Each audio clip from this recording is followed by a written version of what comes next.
podcast I'm Commerce pada minggu ini. Nah, di sini ditemenin sama aku, Aning, dan kita mau bahas topik yang spesial nih pada kali ini. Langsung aja sambut sama narasumber kita, Esa Nora Ayu Arinda. Halo Esa. Hai, halo teman-teman MKers. Halo Fatma, thank you ya udah diundang di podcast. Ya ampun, aku bahagia banget loh bisa ngobrol secara langsung sama kamu sama teman-teman juga. Makasih juga Esa udah mau datang di podcast kita kali ini ya. Sharing-sharing bareng kan nanti. Terus gimana nih kabarnya Mbak Esa? Alhamdulillah aku baik banget. Ini juga lagi pekan UAS ya, jadi jalanin hari-hari UAS tuh penuh dengan ya biasalah. Kalau UAS kan pasti identik dengan hektik ya nggak sih? Kamu juga nggak sih Fatma? Betul banget, hektik banget kan ya, pusing mikirin tugas. Iya. BTW nih, Peps, sebenarnya aku sama Esa Nora ini udah saling kenal nih. Kalau aku ini dari kelompok I'm Commerce ya, kita punya sosmed namanya I'm Commerce. Kalau Esa Nora boleh dong kenalan dulu dari mana? Ya, betul. Jadi kebetulan aku sama Fatma ini ya sama-sama lagi bikin podcast dengan ceritanya, collab lah intinya. Kalau aku sendiri dari Immunication nih, teman-teman M-Commerce. Mungkin kalau teman-teman Immunication, teman-teman M-Commerce ya maksudnya, yang lagi struggle gitu ya di dunia public speaking, terus di dunia komunikasi juga, boleh banget langsung pantengin di Instagram, YouTube, sama TikToknya @immunication gitu. Ntar kalau bingung langsung aku tulis aja nanti di komen gitu ya.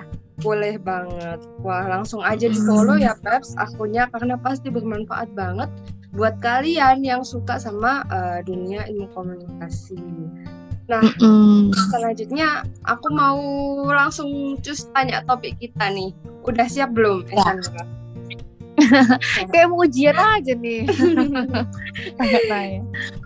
Udah dong, udah siap. Oh, siap. Oke. Langsung aja, nggak usah pakai lama. Jadi kita mau bahas topiknya tuh seputar public speaking nih. Kan identik dengan mahasiswa zaman now ya. Kalau boleh tahu dari Esa Nora sendiri, menurut Esa public speaking tuh apa sih? Kalau menurut aku ya, public speaking itu adalah keterampilan dari seorang individu yang memang mengharuskan untuk bisa berbicara di depan umum. Kalau lebih definisi singkatnya kayak gitu sih. Mungkin lebih luasnya lagi, public speaking itu ini ya, metode berbicara di publik yang butuh mental gitu sih kalau teman-teman sekarang. Jadi ngomong di depan umum itu ada caranya juga ya, Esa Nora? Ya, betul. Soalnya kan kita juga sebagai makhluk sosial gitu. Kalau misalnya dihadapkan di publik secara banyak terus disuruh ngomong, itu kan pasti kayak ada rasa grogi, takut tersendiri. Nah, sebenarnya untuk teori secara langsungnya sih itu untuk menghindari hal-hal tersebut gitu. Jadi tujuan public speaking ini biar kita di depan umum itu ngomongnya nggak berantakan gitu ya, Esa Nora? Biar nggak betul. Ya, setuju, udah banget. Terus menurut kamu nih, mahasiswa zaman sekarang itu harus banget gak sih nguasain tentang skill public speaking? Harus banget dong, karena public speaking itu nggak cuman dibutuhin di dunia kuliah atau dunia akademik aja, tapi juga di dunia kerja. Penting banget, bahkan masih banyak ya yang aku temuin zaman sekarang itu bahwasannya kayak petinggi-petinggi ada yang memang skill public speakingnya kurang. Itu membuat audiens jadi males itu loh kalau dengerin kalau misalnya kita kurang menguasai dari skill public speaking itu sendiri. Karena public speaking ini skill yang sangat-sangat basic banget untuk dilakukan oleh semua orang, semua individu, terutama di dunia kerja gitu. Aku juga pernah sih dengar kayak beberapa orang yang mungkin kurang menguasai teknik public speaking ini ya. Kalau dengerin itu serasa boring banget, kayak pengen bobo aja bawaannya, bikin ngantuk kan ya kalau dijelasin. Iya. Kalau orang yang menguasai teknik public speaking itu menurut kamu prospek kerjanya apa aja sih? Banyak dong, banyak banget. Sebenarnya bukan prospek kerja, tapi lebih ke skill yang memang membutuhkan public speaking. Kayak misalnya ada pengacara, itu butuh banget kan public speaking. Sekarang kalau misalnya pengacara, kita ambil contoh si Ferdy Sambo ya. Terus pengacara Ferdy Sambo gelagak gelugu gitu kan nggak lucu gitu kan. Dia malah keceplos nanti. Kayak gitu contohnya. Terus juga bisa jadi praktisi atau pengajar, kayak dosen, guru juga public speaking harus bagus. Karena kalau misalnya gelugak-gelugu juga nanti dosen atau maksudnya mahasiswa atau muridnya kan bingung ini orang ngomong apa kayak gitu. Banyak banget loh sebenarnya prospek untuk public speaking ke depannya. Selain itu juga bisa jadi speaker atau master of ceremony, terus juga bisa jadi motivator dan lain sebagainya. Banyak banget. Tadi kan kita sudah nyinggung sedikit ya mengenai tujuan dari public speaking. Menurut kamu manfaat lain selain menguasai teknik public speaking itu apa sih? Manfaat dari public speaking itu sendiri ya? Iya, betul. Banyak banget sih kalau aku ngerasain. Dari mulai kita itu akhirnya jadi timbul rasa percaya diri, terus berani juga. Nah, percaya diri sama berani ini kan sebenarnya susah banget ya dibentuk, apalagi kalau orangnya itu kurang pede dan juga takut gitu. Nah, dari bisa public speaking itulah nanti akhirnya timbul mental yang berani gitu loh. Dan mental yang kuat, terus juga akhirnya mau ngomong sama orang, mau ngomong di depan umum tuh jadi bisa. Terus selain itu juga kita akhirnya terlatih untuk ngomong yang jelas dengan intonasi dan juga artikulasi yang optimal daripada sebelum-sebelumnya kayak gitu. Banyak banget lah ini manfaatnya kalau misalnya kita bisa menguasai public speaking. Dan public speaking itu memang harus banget nih mahasiswa zaman sekarang untuk menguasai, itu basic skill banget loh. Jadi kita harus bisa gitu. Kayak Fatwa nih sekarang kamu bagus loh public speakingnya. Aku mau ajarin dong. Bisa aja sih. Jadi for your information aja nih Peps, sebenarnya Esa Nora Ayu ini adalah MC dari MC kondang ya. MC ya Allah. Couple MC ya. Aduh jangan malu banget ini promosi. Ya sekalian promosi ya di sini ya. Jadi Mbak Esa ini juga public speakingnya bagus banget teman-teman. Jadi teman-teman bisa langsung kontak ya Mbak Esa Nora di IG-nya barangkali mau kenalan atau lewat communication aja kontakannya. Buat ya tanya. boleh. Kalau misalnya oh kamu tadi mau ngomong apa? Terus jadinya. Iya. Ini kita sengaja ngobrol ya, jadi sampai apa gitu. Kalau memang teman-teman MCommerce pengen belajar public speaking, itu bisa langsung ke Immunication, juga boleh langsung ke Instagram aku. Kalau secara personal kan biasanya buat teman-teman yang malu-malu gitu ya. Soalnya kalau di Immunication kan juga dipegang sama beberapa admin yang lain. Jadi beda definisi, maksudnya beda deskripsi juga yang nanti mungkin tujuannya bukan di aku, karena aku juga kadang nggak pegang di Immunication gitu. Tapi bebas sih ke teman-teman MCommerce kalau mau konsul atau sharing bareng di Instagram pribadi atau di Communication juga boleh gitu. Promosi dikit ya. Iya, promosi dikit. Diselipin. Iya, benar. Oke. Tadi kan sempat aku sebutin ya, kalau misalkan kamu tuh menjadi MC gitu, suka menjadi MC di sebuah acara. Nah, menurut kamu tantangan selama ngomong di depan umum tuh kayak gimana sih?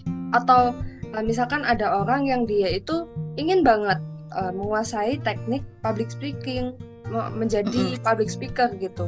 Tantangannya apa aja sih yang biasanya dihadapin sama orang-orang kayak gitu? Oke, kalau untuk tantangan sendiri itu sebenarnya yang paling utama adalah harus berani melawan rasa takut dan juga memunculkan rasa percaya diri dulu dalam diri sendiri. Karena kadang kita kalau ngomong di depan umum nih ya, tapi ibaratnya kita nggak ada mental. Itu sama aja akhirnya larinya kemana-mana. Maksudnya adalah di sini percaya diri dan juga keberanian itu menjadi salah satu aspek yang penting untuk memengaruhi aspek-aspek lainnya.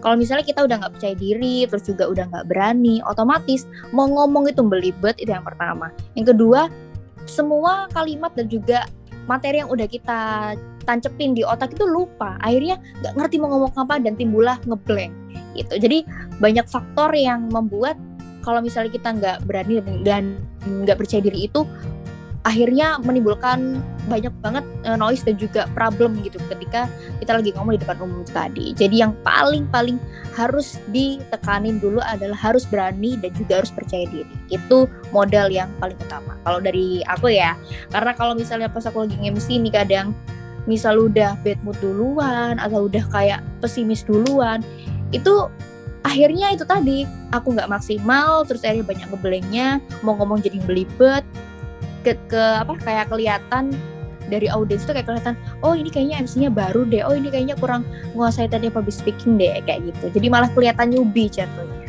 Itu tantangan terberat dari segi kalau aku sendiri pribadi kayak gitu. Oke. Tadi juga disebutin ya, berarti biasanya itu kan orang kalau nggak pede mau ngomong apa atau takut di tengah-tengahnya ngeblank malah biasanya jadi ngeblank beneran gitu ya. Betul, mindset kan akhirnya. Ya, terus selain itu nih biasanya menurut kamu kesalahan apa sih yang dilakuin orang ketika melakukan public speaking gitu? Kalau untuk kesalahan sebenarnya ini hal basic ya. Kesalahan itu kayak misalnya kebanyakan kayak ngomong, nah itu sebenarnya udah jadi salah satu bentuk kesalahan dari public speaking sih. Karena kan untuk dari tekniknya sendiri, public speaking itu kan sebenarnya kita bagaimana caranya agar bisa meminimalisir hal-hal yang kayak gitu, yang nantinya audiens ini tahu, oh orang ini ngomong nyampein pesan ini nih, nyampein informasi ini. Jadi jelas juga, informasinya juga jelas. Nah kalau misalnya kita dari public speaking aja kebanyakan ngomong, iya jadi enggak, itu kayak nggak enak gitu didengar kayak gitu ya nggak sih? Kebanyakan nya ya. Aku sering loh ketemu kayak adalah salah satu public speaker ya waktu itu ngomongnya kebanyakan jadi males banget, boring, pengen selesai gitu webinarnya karena saking banyak nya itu. Sebenarnya kalau sekali 2 kali nggak apa-apa karena kan wajar ya ngeblank, jadi gitu dulu mungkin mikir gitu kan. Tapi kalau terlalu sering itu akibatnya juga krusial, nggak enak didengerin gitu. Banyak faktor lain juga nih, kayak misalnya kesalahannya itu waktu sebenarnya juga basic sih, kayak misalnya kurang nguasain materi, terus juga mengulang kalimat-kalimat yang sama gitu. Tapi it's okay karena itu semua bisa diatasi dengan cara kita harus belajar terus dan membentuk dari sebuah pengalaman begitu. Oke. Ternyata kesalahannya juga sepele ya, maksudnya kita nggak kepikiran kalau itu juga suatu kesalahan gitu dalam public speaking. Iya kan karena nggak sadar. Ya betul, karena bingung gitu mau ngomong apa, jadi dipending dulu dengan ngomong gitu. Iya. Benar. Ya justru kesalahan sepele itu loh yang bikin kita tuh jadi malas dengerin sebagai audiens. Dan itu kalau di ilmu public speaking malah jadi masalah yang krusial. Padahal menurut kita sepele ya sebagai audiens ya. Betul banget. Terus nih buat peps yang ingin ini udah ada nya juga ya aku ya. Gak apa-apa. Harus diasah lagi. Jadi buat peps yang oke, jadi aku ulang lagi. Buat peps yang mungkin ingin menguasai teknik public speaking, Sanora ini ada tips-tips gitu nggak sih biar para pemula itu bisa belajar public speaking gitu? Kalau dari aku sih tipsnya sendiri ya, itu yang pertama harus sering-sering latihan dan juga cari pengalaman yang banyak. Karena public speaking ini sebenarnya nggak ada teori khusus ataupun teori secara akademik gitu ya, yang biasanya kalau kita belajarkan di jurnal ada, di mana-mana ada. Nah, public speaking ini bisa dibentuk karena kita terbentuk dari diri sendiri gitu. Jadi nggak ada sekolah khususnya. Tapi walaupun memang sekarang banyak banget sih sekolah-sekolah yang udah bikin kayak sekolah public speaking, sekolah MC dan sebagainya. Cuman sebenarnya itu bisa loh dilakuin secara otodidak kayak diri kita sendiri. Maksudnya dari diri kita sendiri. Kalau dari aku dulu paling awal banget. Jadi memang ini ya, semuanya itu kan harus belajar. Nah, aku dulu juga nggak bisa ngomong nih, teman-teman MKMers. Sama kayak kalian, ngomongnya gitu. Terus habis itu artikulasinya nggak jelas, kadang juga ngeblank mau ngomong apa. Cuman aku punya satu kebiasaan yang memang unik gitu. Sampai orang tua aku waktu itu bingung gitu ya, karena dia ini anak gila apa gitu kan. Nah, kebiasaan aku itu waktu itu adalah suka ngomong di depan kaca sendirian, dan itu literally sendirian gitu loh, sendirian, bener-bener ngomong sendiri. Sampai orang tua aku, ini anak gila kali ya ngomong di depan kaca. Nah, tapi ternyata setelah aku alami beberapa tahun dan sampai di titik sekarang, aku ngerasa ternyata ngomong sendiri di depan kaca itu membawa dampak yang signifikan sekali untuk aku terutama. Karena kayak gini nih, akhirnya aku bisa berani ngomong di depan umum, terus juga udah ikut MC freelance ya, walaupun belum banyak pengalaman, tapi seenggaknya dari sana itu terbentuk bagaimana aku bisa mengasah dan melatih skill public speakingku gitu. Intinya harus sering-sering latihan gitu ya. Gak apa-apa teman-teman di depan kaca gitu ngomong sendiri, kayak ngomong sama diri sendiri gitu kan, misalnya cerita, aduh aku hari ini capek banget, itu tanpa teman-teman sadarin, akhirnya teman-teman melatih lidah untuk membentuk artikulasi dan juga intonasi yang memang dibutuhkan dalam skill public speaking. Karena ngaruh banget, kadang kita kayak ada suara yang medok, itu kan gak enak ya dengernya ya, tapi itu bisa banget diasah seiring dengan teman-teman mau belajar dari pengalaman yang teman-teman buat. Jadi dengan cara ngomong sendiri itu. Terus setelah itu harus banget dilatih ketika teman-teman sekarang lagi terjun di dunia akademisi misalnya nih, presentasi, terus juga misalnya ada event apa, terus teman-teman menjadi pemimpin seminar atau jadi MC-nya, atau mungkin jadi kalau misal di organisasi itu rapat gitu ya, itu juga ngelatih banget skill public speaking-nya teman-teman. Kayak gitu. Banyak banget sih yang bisa dilakuin selama kita mau dan juga punya tekad untuk belajar. Gitu. Semangat bisa kok. Gampang public speaking gitu, gampang banget. Oh iya, gampang banget ya. Kalau kelihatannya gampang. Emang, tapi kalau dijalanin, aduh kok gini penerapannya. Kalau menurut Esanora, dari mimik wajah itu berpengaruh nggak sih? Itu juga berpengaruh nggak sih dalam public speaking? Oh iya, oke ya. Menurut aku pengaruh banget. Karena dari mimik wajah kan juga membentuk ini ya, bahasa tubuh kita ya kan. Terus ada yang tangannya gerak ke atas atau gimana, kan juga salah satu bentuk komunikasi dari nonverbalnya kita. Jadi untuk mimik wajah itu pasti teman-teman kalau sering atau mungkin ada yang belum tahu, ada namanya teknik smiling voice. Jadi selama kita lagi bentuknya seperti presentasi ataupun MC di acara non formal, itu biasanya harus disertai dengan mimik wajah yang senyum, ceria. Nah, tanpa sadar kalau kita belajar teknik dari smiling voice itu, akhirnya itu dari mimik wajah ya, maksudnya ya, dari wajah yang kayak ketawa terus senyum, pokoknya mulutnya ngelebar gitu lah, terus akhirnya ngomong, itu tanpa sadar nanti suaranya kayak keikutan kebawa ceria dan juga happy gitu loh bawaannya.